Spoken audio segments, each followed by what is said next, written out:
Okay, for this video, I'm actually going to deviate from the material in the class and instead talk to you about retirement planning for the future. I want to share with you some of the lessons that I've learned over the years, and hopefully um, you can take advantage of that so that you'll find yourself in an even better situation for retirement than I did. So the first off is you know let's talk a little bit about why you should be thinking about this. Even if you're just starting your career, why is it important to be looking at retirement? So first, I want to reinforce with you and give you a little background of why you should pay attention to anything I have to say when it comes to finances. So, as you know from looking at my bio for the course, I had a 45-year plus career in corporate America, and I made significant money, six-figure salaries at the end. And during that time, I also obtained my license with the securities, Federal Securities Division. So I was licensed to sell Series 6 and 63 investment products.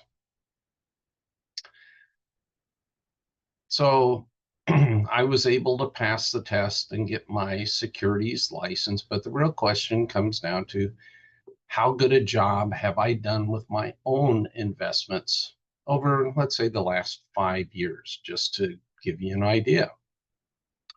So I was able to make 30% gain on average each year from stocks, mutual funds, and the selling of option trading, which is an advanced topic. Something I do not recommend for you at this point. But each year now, I'm getting more money from my investments than the highest salary I was ever paid. So my money is working harder for me than I ever worked. So why is it important for you to be talking about it right now? Well, let me give you some information.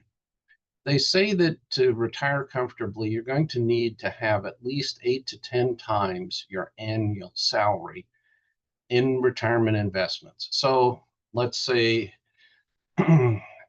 at retirement, let's say you're making 150,000 a year. You would need to have 1.5 million saved in order to replace your income. Now, the sad thing is 13% of the people over 60 in the United States have zero retirement savings. And so they are expecting to live just exclusively off of Social Security.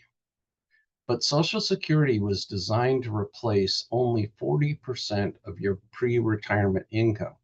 So if it's the only thing that you have to rely on, that means you have to cut your expenses in retirement by 60% or continue working. And sadly, you do see that in a lot of stores and other things, older people working, and they're working not because they want to, but because they have to. And Social Security does not pay that much. The average Social Security check is only around $1,500 a month, which is 17,000, 500 a year.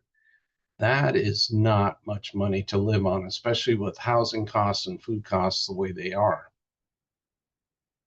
The other scary thing is that, and this number keeps changing as to when Social Security is going to run out of money, but it is not that far off in the future that there's going to be a real problem. The government did something really stupid at the beginning of Social Security. The Social Security funds that were taken out of people's paychecks was supposed to be put in a trust fund and invested for those individuals for retirement, but the government spent the money. They stole it from the Social Security. I still don't know how they were able to do that.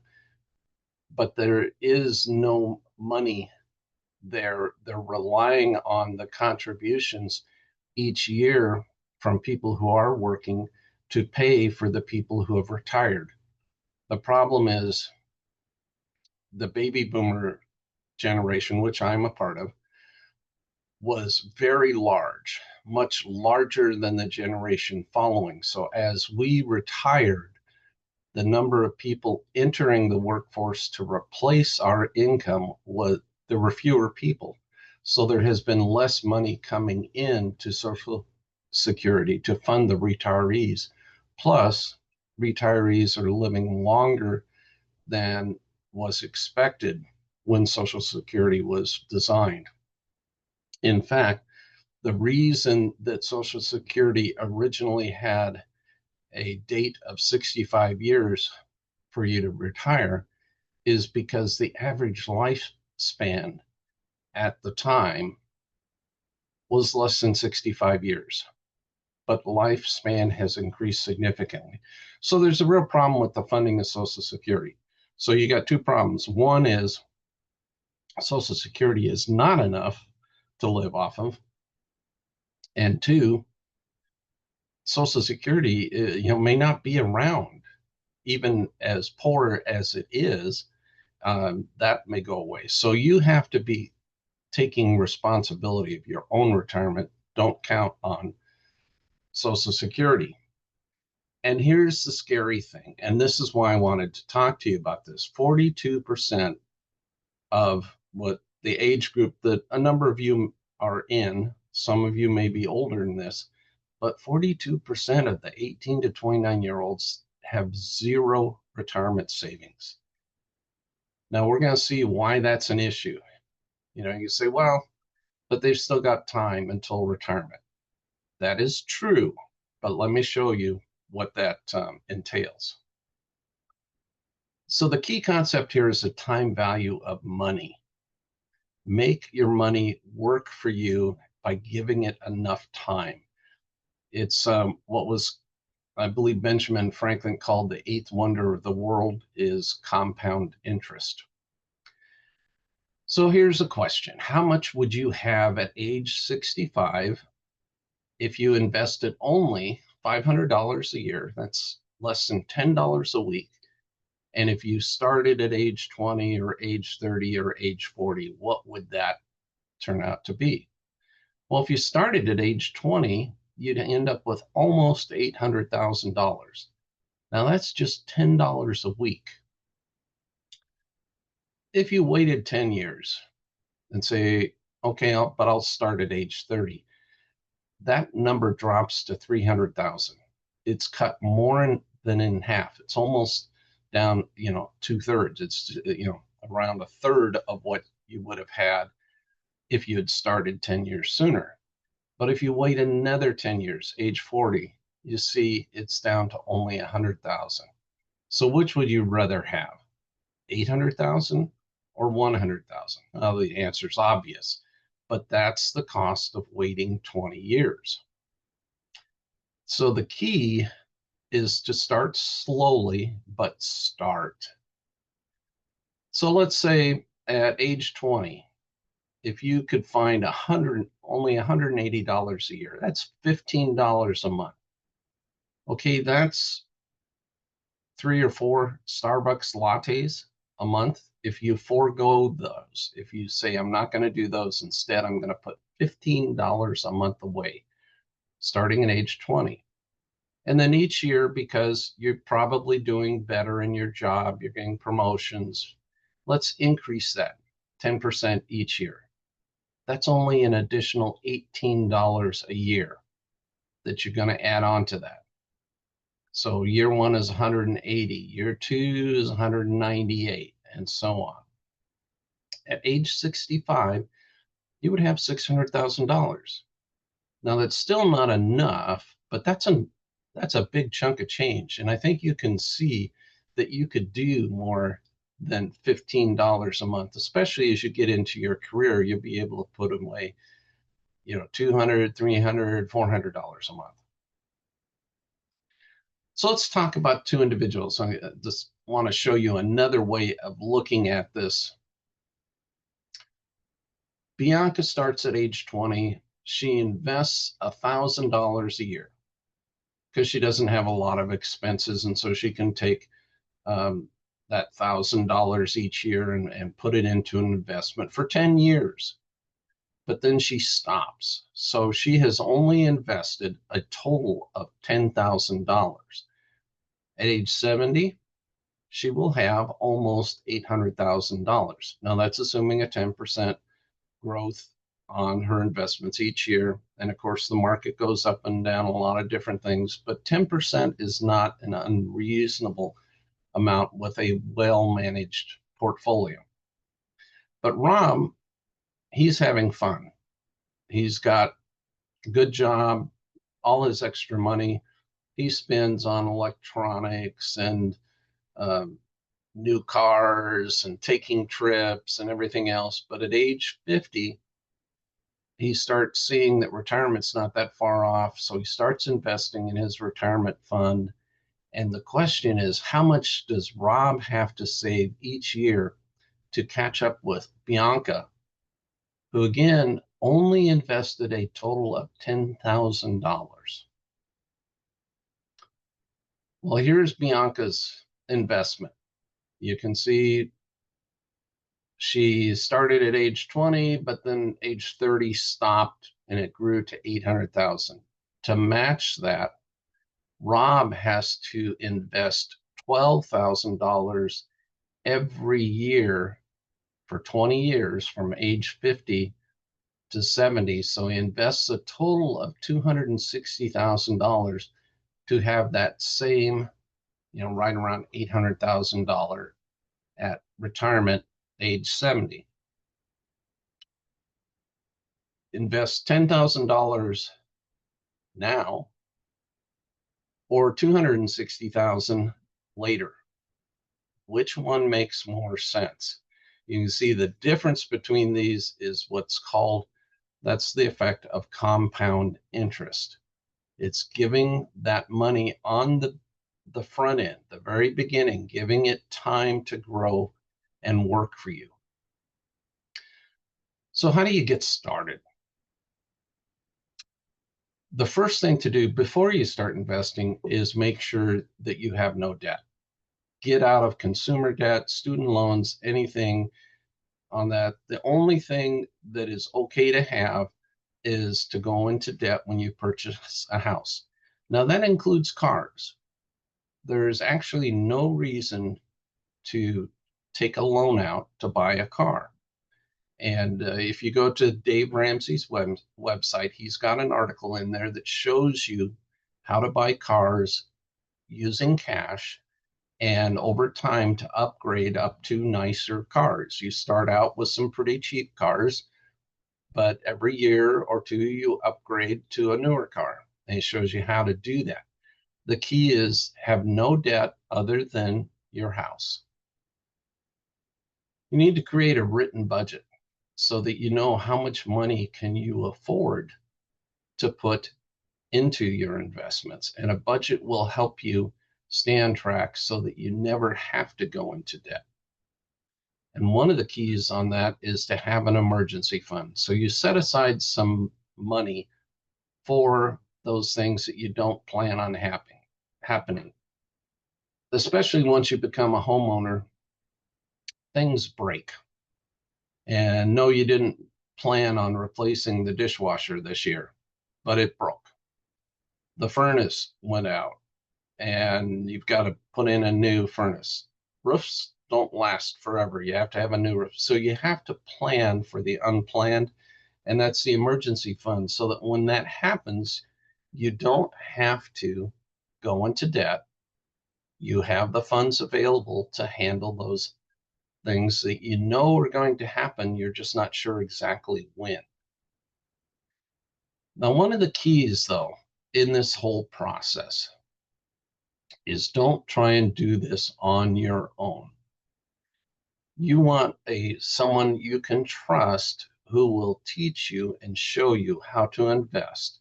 So I really highly recommend that you interview a number of investment advisors And what you're looking for is that person who wants to take the time to educate you so that you are the one who is making the decisions. They are just providing advice. They're pointing things out to you, saying, well, have you considered this or that? You don't want an advisor who is going to invest for you. You want someone who is going to teach you how to invest. It is not that difficult. It's, the tried and true phrase, it's not rocket science. But if you don't know what you're doing, you can create a real mess. So it's important to get education on this, and that's what I'm emphasizing here. Your investment choices, you have stocks and mutual funds and ETFs. You need to understand the differences with each of those. What is their strong points, their weak points, so you can choose how your investments go. So initially, what are you going to invest in? First and foremost is if your company has a 401k, make sure you're taking advantage of it. Most companies have 401k plans for their employees, and a lot of companies will match a certain percentage of whatever you put in. Now they'll have limits, like a really excellent company will match you 100% up to a certain amount. Like they might say, we will match whatever you put in up to 6% of your salary. So you put in 6%, they put in 6%. Another common, I would say more companies than the 1% use a 0.5%, so that they will match half of what you put in. And again, there will always be a maximum. So they might say the company will match half of what you put in up to, say, 8%. So you put in 8%, they put in 4%. That company contribution to your 401k account is free money. Make sure you are maxed out to that. So if the company has a limit, whatever that is, make sure you are taking it all the way up to the limit. So if the company will match up to 6%, make sure you're doing 6% into the company 401k plan. If they will go up to 8, make sure you're doing 8. Now, you might ask, well, why not go more than that? Well, there's a reason why I wouldn't suggest going more than what the maximum is the company will match. The investment choices in company 401k plans are not optimal. They're very conservative. They will not grow at the same rate as you can do if you're able to choose the investments yourself. So any extra money you have above that, so once you've done the 6% or the 8%, I suggest that you'd put that into a personal Roth IRA. And with that personal Roth IRA, you can invest in a wide range of different mutual funds, even stocks. Whereas in a company 401k plan, they will have only a handful of choices for you to specify. Now, there are limits as to how much money you can put into a personal Roth every year. And I would suggest that if your budget allows, you put in the maximum amount every year. Now, when you're selecting your own investments, you want to start small. And again, you're working with an advisor who is pointing out to you what are some things you might want to invest in. Like, for example, here's a few mutual funds. SPY it mimics the performance of the S&P 500. The DIA is the Dow Jones Industrial 100, and QQQ is the NASDAQ, the tech companies. And so if you invested in each of those three funds, you would be investing in what you hear when people talk about the market was up today or down today. Now, when it comes to mutual funds, you can have a wide variety of focused mutual fund. You can have a mutual fund that focuses on green energy. It's a mutual fund that focuses on cryptocurrency, or a mutual fund that focuses on healthcare. And so you can add to those other targeted mutual funds. And again, you work with your advisor who can look and say, based on the analysis of what's going on with the market, we think that the energy sector of investments is going to do well next year, or the consumer staples are going to do better next year. And so you can pick funds that are in there. Again, that's something an advisor can help you with. And you certainly, as part of your education, you will find out what the difference is between the large cap, small cap, growth, international funds. You don't want to be too highly concentrated in any one of these. You want to diversify, is the word that's used in the financial world. Spread your risk out. One year large caps do well, the next year it's small caps that do well, and so forth. So you want to kind of blend that out. And here, back again, you must have heard me say at least a dozen times so far, work with your advisor. This is not something that you try and do all on your own. Now, after you've done a few years working with mutual funds, you can add some individual stocks.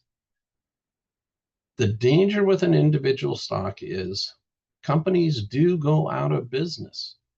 And if you own stock in that company and they declare bankruptcy and they're going out of business, your stock goes to zero and you lose your entire investment. That never happens with a mutual fund.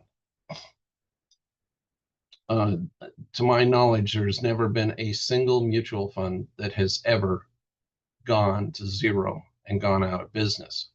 So stocks are more risky.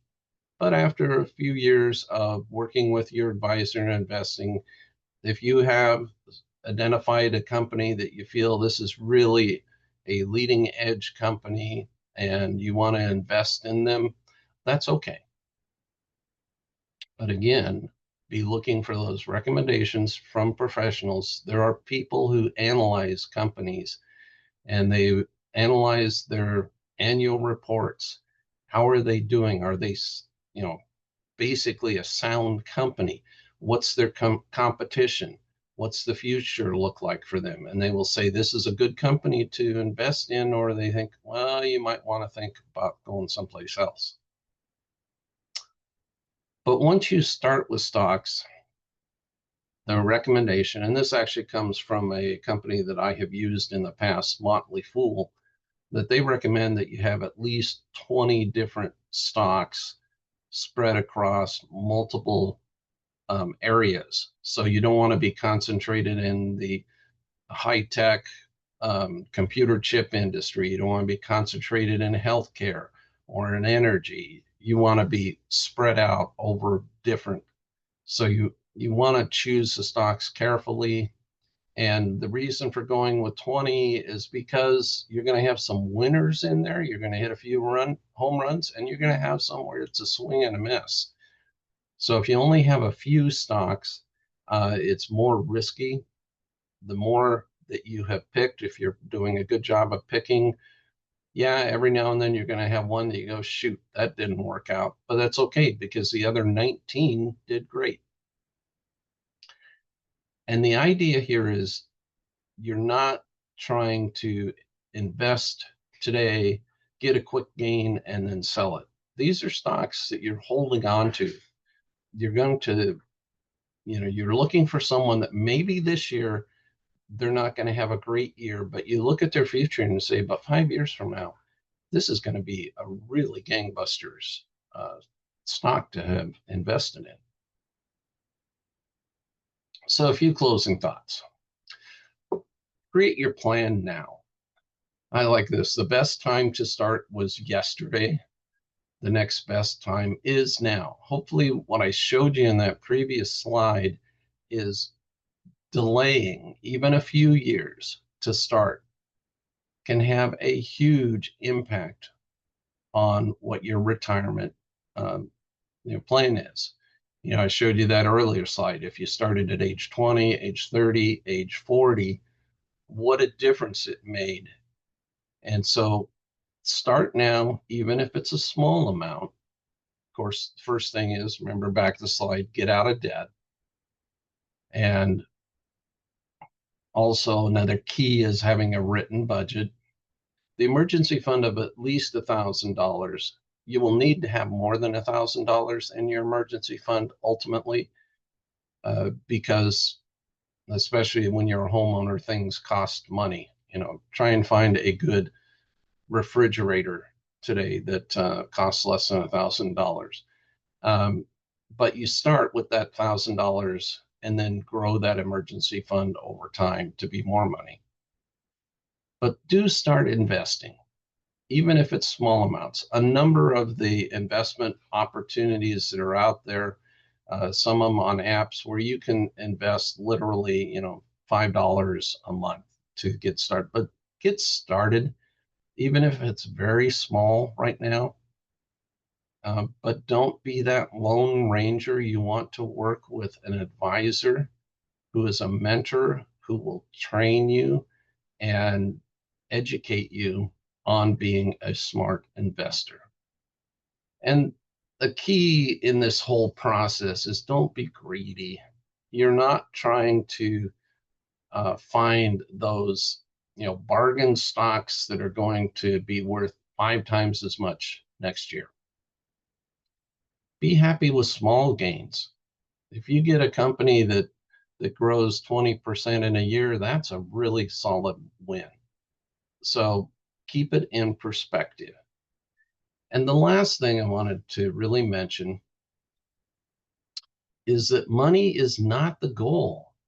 We've been talking about, having this money, at your retirement, but really the money is there at retirement so that you can use that money to do what you want to do. If you want to travel, the money is there. If you want to be a philanthropist and support nonprofits, the money is there. It's a tool. And so part of this process too should be establishing, what do you want to do with that money? It's not about just accumulating this big chunk of money. It's how are you going to use it and how are you going to benefit others as well? So don't be focused just on yourself, but understand that money is a tool that can be used for good. And I do encourage you to check out Dave Ramsey's website.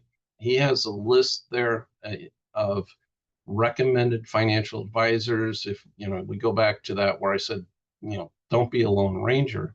Well, how do you find that person who's really going to help you learn about investing? Dave Ramsey has a list of financial planners that they have vetted, and they're all around the country. You just put in your zip code and they will send you, here's 3 or 4 names of people in the area. Schedule meetings with each of them, interview them, see which one do you like, which one do you interact well with. You say, yeah, I could learn from that person. And as I had mentioned earlier on the Dave Ramsey website, he also has an article on how to buy your cars without ever taking out a car loan. And lastly, I would just put in, has nothing to do with financial investing, but just to toss in, be sure to join my LinkedIn network. It can be a real help for you in your career and looking for jobs. And even when you're a manager looking to hire people, having a strong LinkedIn network can be a great benefit to you too. So be sure and take advantage of that. Okay, last comment. Be in control of your finances. Don't let money, or especially don't let debt, control you. You decide what happens with your finances and have a plan. So hopefully this has given you some new information and also encouraged you to do something today, not tomorrow, but today.